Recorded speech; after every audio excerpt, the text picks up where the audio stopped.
Mark సువార్త 8వ అధ్యాయము. 4000 మందికి ఆహారము.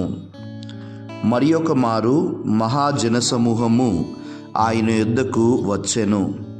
కానీ వారు భుజించుటకు ఏమీ లేనందున ఆయన తన శిష్యులను పిలిచి వారితో, నేటికి 3 దినముల నుండి వీరు నా యొద్ద ఉన్నారు. వీరికి భుజించుటకు ఏమీ లేదు. అందువలన నాకు జాలి కలుగుచున్నది.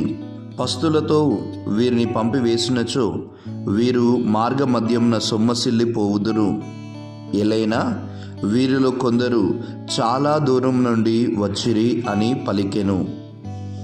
అందులకు ఆయన శిష్యులు, ఈ ఎడారిలో మనం ఎక్కడి నుండి కావలసిన రొట్టెలను తెచ్చి వీరిని సంతృప్తి పరచగలము అని ప్రత్యుత్తరమిచ్చిరి. మీ యొద్ద ఎన్ని రొట్టెలున్నవి అని ఆయన ప్రశ్నింపగా 7 రొట్టెలున్నవి అని వారు సమాధానమిచ్చిరి. అంతటా యేసు ఆ జనసమూహమును అచ్చట కూర్చుండా ఆజ్ఞాపించి ఆ 7 రొట్టెలను అందుకొని దేవునికి కృతజ్ఞతా స్తోత్రములు చెల్లించి వానిని త్రుంచి వడ్డించుటకై తన శిష్యులకు ఇచ్చెను. వారట్లే వడ్డించిరి. వారి యొద్దనున్న కొన్ని చేపలను ఆయన ఆశీర్వదించి వానిని కూడా వడ్డింప ఆజ్ఞాపించెను. వారెల్లరూ సంతృప్తిగా భుజించిన పిమ్మట శిష్యులు మిగిలిన ముక్కలను ప్రోగు చేసి 7 గంపలు నింపిరి. ఆ భుజించిన వారు రమారమి 4000 మంది. పిమ్మట ఆయన వారిని పంపివేసి వెంటనే ఒక పడవను ఎక్కి శిష్యులతో దల్మనూత ప్రాంతమునకు వెళ్ళెను. పరిసయ్యుల వంచక బుద్ధి. కొందరు పరిసయ్యులు యేసు వద్దకు వచ్చి ఆయనను శోధించుచు, పరలోకము నుండి ఒక గుర్తును చూపుము అని ఆయనతో వాదింపసాగిరి. అందులకు ఆయన వేదనతో నిట్టూర్చి, ఈ తరము వారు ఏలా ఒక గుర్తును కోరుచున్నారు? వారికి ఎట్టి గుర్తును ఇయ్యబడదని నిశ్చయముగా చెప్పుచున్నాను అనెను. ఆయన అచ్చట నుండి పడవనెక్కి సరస్సు ఆవలి తీరమునకు సాగిపోయెను. దుర్బోధను గూర్చి హెచ్చరిక. శిష్యులు తమ వెంట రొట్టెలు తెచ్చుకొనుటకు మర్చిపోయిరి. పడవలో వారి యొద్ద 1 రొట్టె మాత్రమే ఉండెను. పరిసయ్యుల పులిసిన పిండిని గూర్చియు హేరోదు పులిసిన పిండిని గూర్చియు జాగరూకులై ఉండు అని యేసు శిష్యులను హెచ్చరించెను. మన యొద్ద రొట్టెలు లేనందున ఆయన ఇట్లు పలికనేమో అని వారు తమలో తాము అనుకొనిరి. యేసు దానిని గ్రహించి, రొట్టెలు లేవని మీరు ఏలా విచారించుచున్నారు? మీరింకనూ గ్రహింపలేదా? తెలుసుకొనలేదా? మీరు హృదయ కాఠిన్యం గలవారై ఉన్నారా? మీరు కనులుండియు చూడరా? చెవులుండియు వినరా? జ్ఞప్తికి తెచ్చుకోలేరా? 5 రొట్టెలను 5000 మందికి పంచిపెట్టినప్పుడు మిగిలిన ముక్కలతో మీరు ఎన్ని గంపలు నింపితిరి అని ప్రశ్నింపగా 12 గంపలు నింపితిమి అని వారు సమాధానమిచ్చిరి.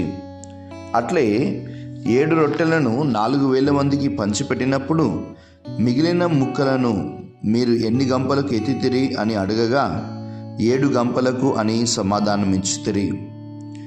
అంత మాత్రము అర్థం కాలేదా అని యేసు శిష్యులను మందలించెను.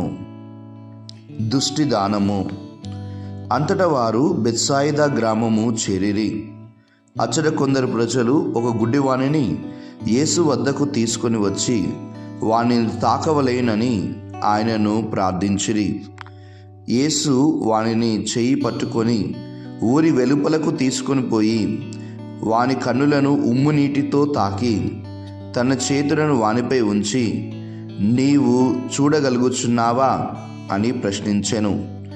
వాడు కనులెత్తి, నాకు మనుషులు కనిపించుచున్నారు, కానీ నా దృష్టికి వారు చెట్ల వలె ఉండి నడుచుచున్నట్లు కనిపించుచున్నారు అని సమాధానమిచ్చెను. యేసు మరల వాని కన్నులను తాకగా వాడు సూటిగా చూడగా స్వస్థుడై అంతయు స్పష్టంగా చూడగలిగెను.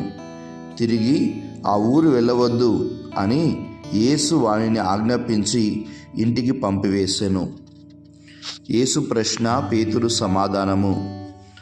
యేసు శిష్యులతో కైసరియా ఫిలిప్పు ప్రాంతమునకు వెలుచు మార్గమధ్యమున ప్రజలు నేను ఎవరని చెప్పుకొనుచున్నారు అని వారిని అడిగాను.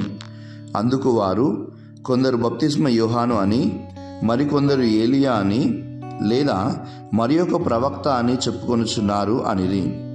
అప్పుడు యేసు, మరి నన్ను గూర్చి మీరు ఏమనుకొనుచున్నారు అని వారిని ప్రశ్నింప, పేతురు, నీవు క్రీస్తువు అని ప్రత్యుత్తరమిచ్చెను. అంతటా ఆయన తాను ఎవరైనది ఇతరులకు తెలుపరాదని వారిని ఆదేశించెను. జీవన్మరణములు. యేసు శిష్యులకు మనుష్య కుమారుడు అనేక శ్రమలను అనుభవించి పెద్దలచే, ప్రధానార్చకులచే, ధర్మశాస్త్ర బోధకులచే నిరాకరింపబడి చంపబడి 3వ రోజున ఉత్థానమగుట అగత్యము అని ఉపదేశించి వారికి ఈ విషయమును తేట తెల్లము చేసెను. అంతటా పేతురు ఆయనను ప్రక్కకు తీసుకొని పోయి, అట్లు పలకరాదు అని వారింపసాగెను. యేసు శిష్యుల వైపు తిరిగి పేతురును చూచి, సైతాను, నీవు నా వెనుకకు పొమ్ము, నీ భావములు మనుషులకు సంబంధించినవే కానీ దేవునికి సంబంధించినవి కావు అనెను. అంతటా యేసు జనసమూహములను, శిష్యులను చేరబిలిచి, నన్ను అనుసరింప కోరువాడు తనను తాను త్యజించుకొని తన సిలువను మోసుకొని నన్ను అనుసరింపవలేను. తన ప్రాణమును కాపాడుకొన చూచువాడు దానిని పోగొట్టుకొనును. నా నిమిత్తము, నా సువార్త నిమిత్తము తన ప్రాణమును దారబోయువాడు దానిని దక్కించుకొనును. మానవుడు లోకమంతటినీ సంపాదించి తన ఆత్మను కోల్పోయినా వానికి ప్రయోజనమేమి? తన ఆత్మకు తూల్యముగా మానవుడు ఏమి ఇయ్యగలడు? నన్ను గూర్చి, నా సందేశంను గూర్చి ఈ పాపిష్టి వ్యభిచార తరములో సిగ్గుపడు వానిని గూర్చి మనుష్య కుమారుడు కూడా దేవదూతల సమేతంగా తన తండ్రి మహిమతో వచ్చినప్పుడు సిగ్గుపడును అని పలికెను.